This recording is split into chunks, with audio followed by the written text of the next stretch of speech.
મને ચક્કર કા આવે છે? હરે કૃષ્ણ, હરે કૃષ્ણ, હરે કૃષ્ણ.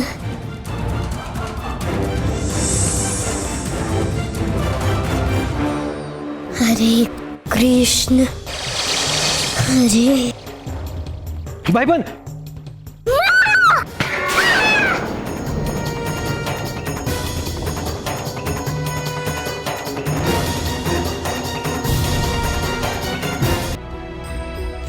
હરે કૃષ્ણ,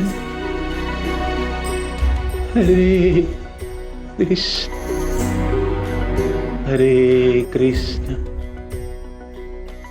હરે કૃષ્ણ. બાપા ગોળા ખાવાની ના પાડે છે, નહીં આવા જ નથી માંગતો. બાપા તમે એને સમજાવો ને. હરે કૃષ્ણ, બાપા હરે કૃષ્ણ, કોઈ મારી વાત સાંભળતું જ નથી. હરે કૃષ્ણ.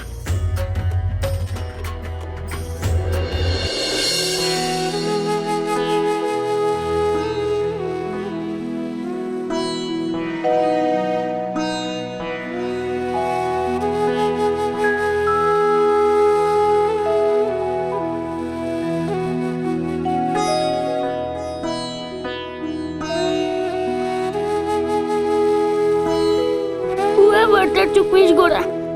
હું એ માને ખુશ રાખીશ. હું તારી મદદ કરીશ.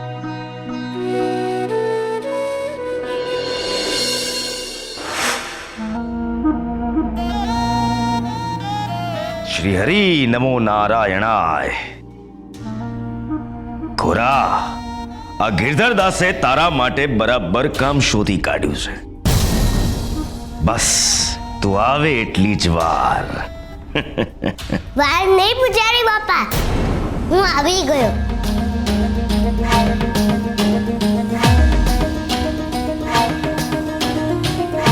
આ શું છે? હા, મારું ઘર મંદિર છે. અહીંયા નાઈ ધોઈને ચોખ્ખા આવવાનું. કાલથી નાઈ ધોઈને આવજે, સમજો? હા પૂજારી બાપા. આ બધા કપડાં વાળીને આ મેડી પર મૂકી દે, સમજો?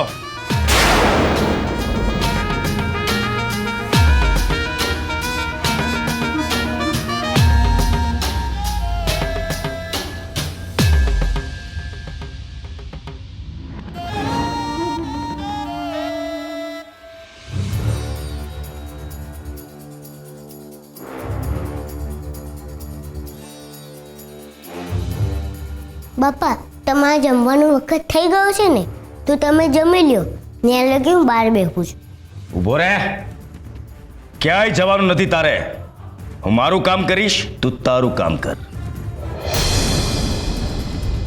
શ્રી હરિ નમો નારાયણાય.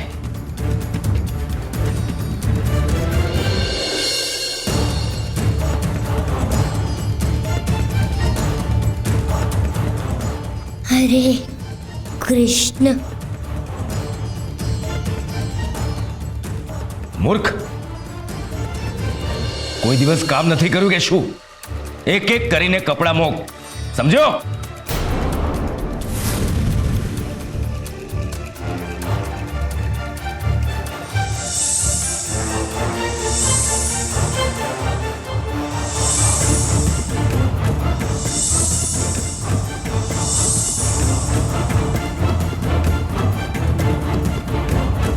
મને ચક્કર કા આવે છે?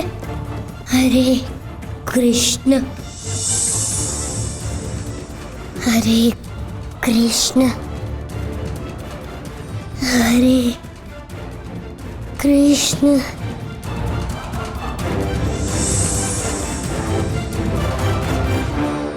હરે કૃષ્ણ, હરે. ભાઈબંધ,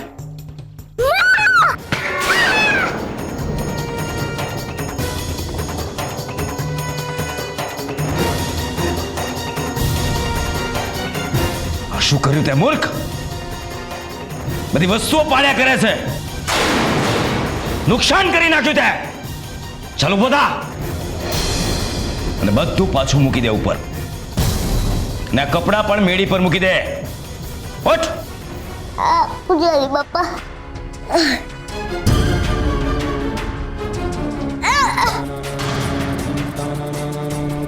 આ શું માંડ્યું છે તે? ઊભો થા અને કામ કર દાસ. ઊભો નથી થઈ શકતો, મારો પગ તૂટી ગયો એમ લાગે છે. તારા બધા જ નાટકો મને બરાબર સમજાય છે. આ બધા બહાના મારી સામે નહીં ચાલે. મને બરાબર સમજાય છે તારા બહાનાઓ. ચલો ઉઠ અને કામ કર.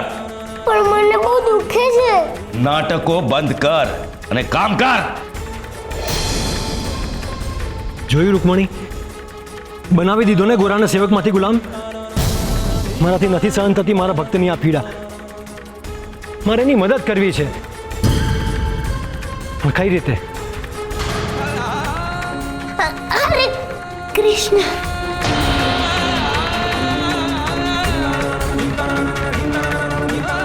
હરે કૃષ્ણ.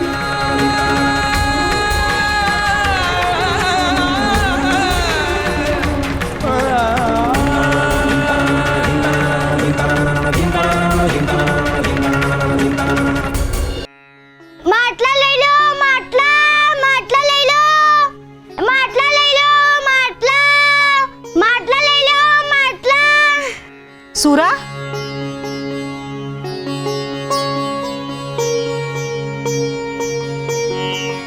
પરમાભા ક્યાં છે?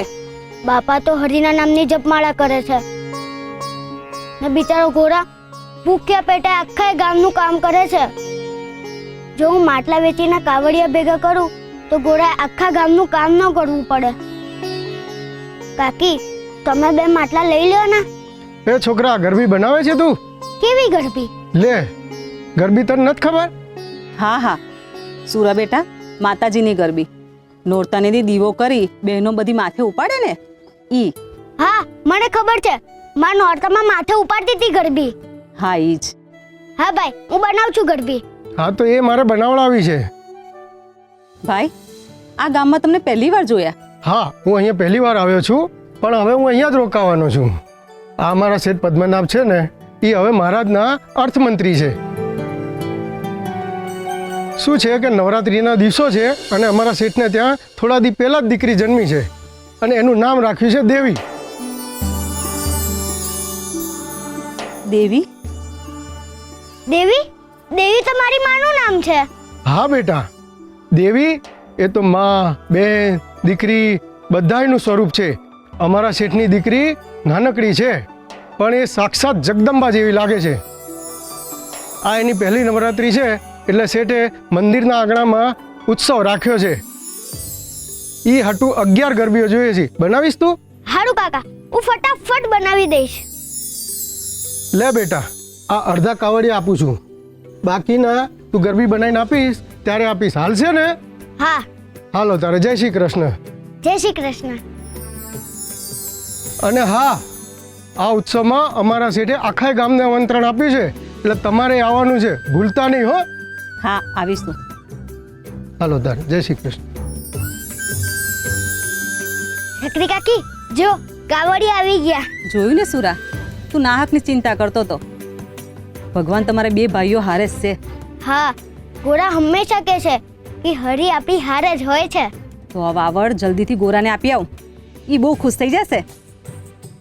હરે કૃષ્ણ, હરે કૃષ્ણ, હરે કૃષ્ણ, હરે કૃષ્ણ. નમઃ.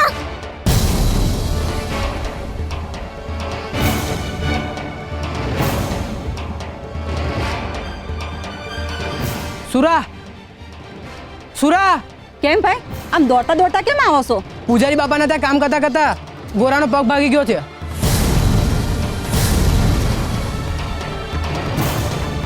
ગોરા, ગોરા, હરે કૃષ્ણ, હરે કૃષ્ણ. ભાઈ, ગોરા, આ હું થયું? અને તારો પગ કેમ ન તૂટી ગયો? થઈ ગયો ભાઈ?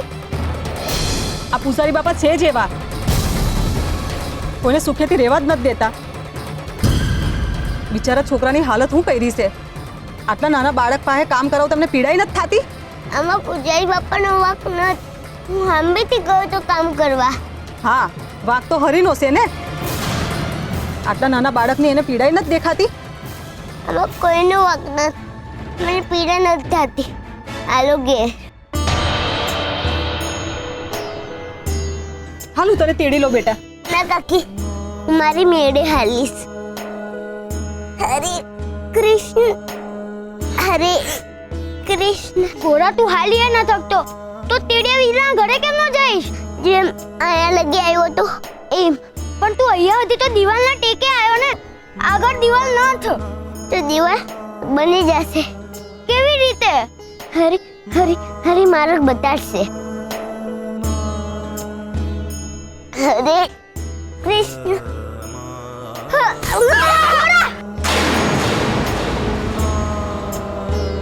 ઘોડા, આમ તો તને વધારે વાગશે. નહીં વાગે સુરા, તું ચિંતા ન કર. હરે કૃષ્ણ. ઘોડા, શકરી કાકી તને નહીં તેડે. હાલ હું તને તેડી લઉં. ના, મારી મેળે જાની. બેટા, તારા પગમાં વધારે વાગ્યું છે. તું હરકો ઊભો નથી રહી શકતો તો હાલી કેમનો હગવાનો છે? આગે બાપા કે છે કે હાલવા હતું પગમાં નહીં, હૈયામાં આમ જોઈએ.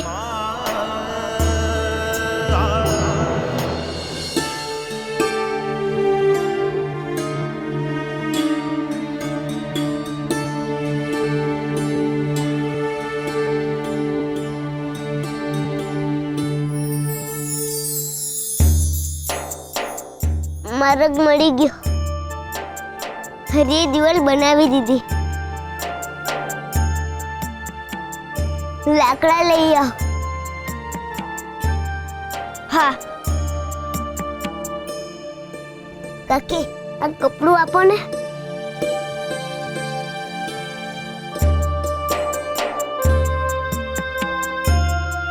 લે ઘોડા.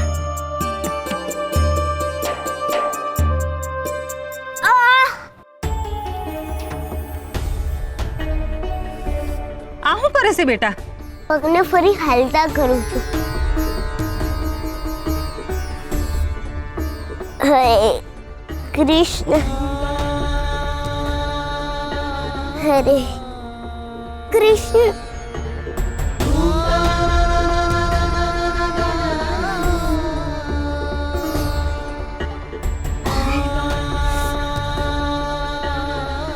હરે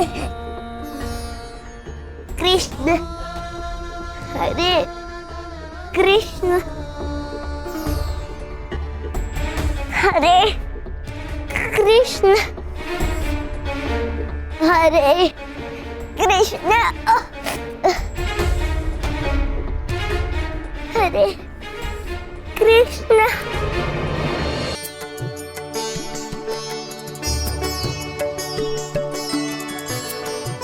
નાથ, તમારા બનાવેલા મનુષ્યમાં તમે અમાપ શક્તિઓનો ભંડાર મૂકેલો છે. પરંતુ જે શક્તિને ઓળખી શકે છે એ જ એનો ઉપયોગ કરી શકે છે રૂકમણી. જે તમને ઓળખી શકે છે એ જ એને ઓળખી શકે છે. જે સૂરજને ના ઓળખી શકે એ અજવાળાને કઈ રીતે ઓળખી શકવાના? નાથ, સત્ય કહ્યું તમે. પહેલી નજરે મનુષ્યના જીવનમાં મર્યાદા જ દેખાય છે, પરંતુ જેની પાસે મજબૂત મનોબળ હોય છે એના માટે કોઈ જ મર્યાદા નથી રહેતી. જેની પાસે હિંમતનું શસ્ત્ર હોય છે એ દુઃખની દિવાલથી ડગતો નથી. જેની પાસે કૃષ્ણ નામે શાસ્ત્ર હોય એની પાસે જ હિંમતનું શસ્ત્ર હોઈ શકે ને? નાથ, મને તો એમ હતું કે હવે ગોરા શું કરશે, પણ જુઓ એ તો ફરીથી ચાલવા લાગ્યો. એ તો ચાલવાનો જ હતો રૂકમણી, કારણ કે એનું ચાલવું ખૂબ જ જરૂરી હતું. એટલે એમ કે જે ક્ષણ, જે ઘડીની આખું બ્રહ્માંડ આતુરતાથી રાહ જોઈ રહ્યું છે એક ક્ષણ, એ ઘડી હવે આવી રહી છે. કઈ ઘડી નાથ? તમે શેની વાત કરો છો? ગોરાના જીવનની સૌથી ઉત્તમ ઘડી, એના સમયમાં સ્નેહ પૂરતી ઘડી, એને મમતાનો આસ્વાદ કરાવતી ઘડી. એટલે દેવી અને ગોરાનું પુનઃમિલન થશે? હૂંફ અને આતુરતાનું પુનઃમિલન થશે. નાથ, આ તો ખૂબ જ શુભ ઘડી છે. દેવીની મમતાથી ગોરાનું જીવન ફરીથી આનંદથી ભરાઈ જશે. નાથ, મને જાણવાની ખૂબ જ આતુરતા થઈ રહી છે. મને કહો ને, આ બધું ક્યારે થશે અને કઈ રીતે? સાંભળી લેશો તો જોવાનો આનંદ પ્રાપ્ત નહીં કરી શકો રૂકમણી. નાથ, પણ હું રાહ નથી જોઈ શકતી. હવે રાહ જોવાની પણ નથી. બસ થોડી પ્રતીક્ષા કરો.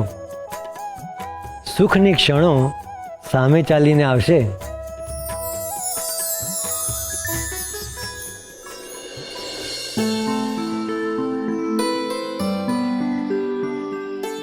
હરે કૃષ્ણ.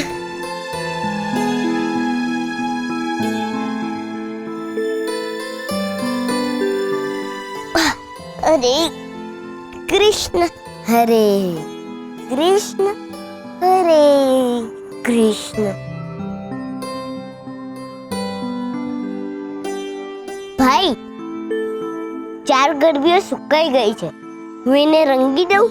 ના ગોરા, તું આરામ કર, હું એને રંગી દઈશ. હું કેમ આરામ કરું? મારે મદદ કરવી છે તારી. ગોરા, તું માનતો કેમ ન? તું કામ કરીને આવ્યો છે ને તને પગમાં વાગ્યું છે. એના કરતા તું આરામ કર, હું રંગી દઈશ.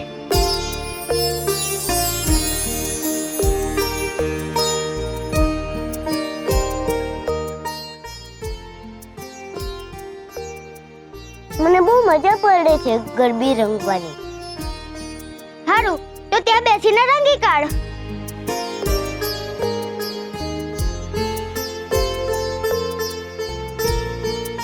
અરે કૃષ્ણ.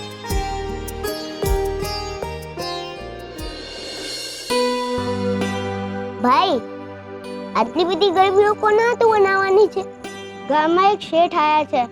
એ આખા ગામમાં ગરબા કરાવવાના છે. બહુ મોટો ઉત્સવ રાખ્યો છે. ગોરા, તને ખબર છે એમની દીકરીનું નામ શું છે? ના, એમની દીકરીનું નામ છે દેવી. દેવી. દેવી? એ નાની છોકરી છે ને? હા, કદાચ નાની જ હશે. કારણ કે એ લોકો કહેતા હતા કે એનું આ પહેલું નોરતું છે. ગોરા, આખા ગામને આમંત્રણ આપ્યું છે. હે? તો આપણે પણ જાશું ને બહુ બધા ગરબા પણ રમશું. ના ગોરા, આપણાથી નહીં જવાય. શું કામ? મને પગમાં વાગ્યું છે એટલે? કાંઈ વાંધો નહીં, તો ચિંતા ન કર. હું આવી જઈશ ને ગમે એ કરીને ગરબા રમી. એમ નહીં ગોરા, ઉત્સવ મંદિરના આંગણે છે ને પૂજારી બાપા આપણને ક્યાં આવાજ દે છે? આગમન. આ સંસારમાં દરેક ક્ષણે કોઈનું ને કોઈનું આગમન થાય છે અને કોઈની ને કોઈની વિદાય થતી હોય છે. આગમન હંમેશા આનંદ આપે છે અને વિદાય દુઃખ આપે છે. કારણ કે મનુષ્યને હંમેશા કંઈક મેળવવું ગમે છે, પરંતુ છોડવું તકલીફ આપે છે. ઘણા આગમન આનંદ સિવાય બીજું ઘણું બધું આપે છે. જે રીતે એક બાળકનું આગમન એક માતાને હૂંફ આપે છે, ઈશ્વરનું આગમન મનુષ્યને સુખ આપે છે અને એક માતાનું આગમન એના બાળકને હૂંફ આપે છે. અચાનક અને આકસ્મિક થયેલું આગમન હંમેશા આનંદ આપે છે, જ્યારે અત્યંત રાહ જોયા પછી થયેલું આગમન સંતોષ આપે છે. સ્થગિત થયેલા જીવનમાં કોઈ મનગમતાનું આગમન જીવનમાં નવી ઉર્જાનો સંચાર કરે છે. એના સ્પર્શ કે દ્રષ્ટિ માત્રથી જ સૂકા રણ જેવા જીવનમાં ફૂલોનો બગીચો ખીલી ઉઠે છે. સુકાઈ ગયેલા શ્વાસમાં પ્રેમની સુવાસ ભળી જાય છે. આગમનનો સાચો અર્થ ત્યારે જ સર થાય છે જ્યારે કોઈ હૃદયના તોરણથી એને વધાવે.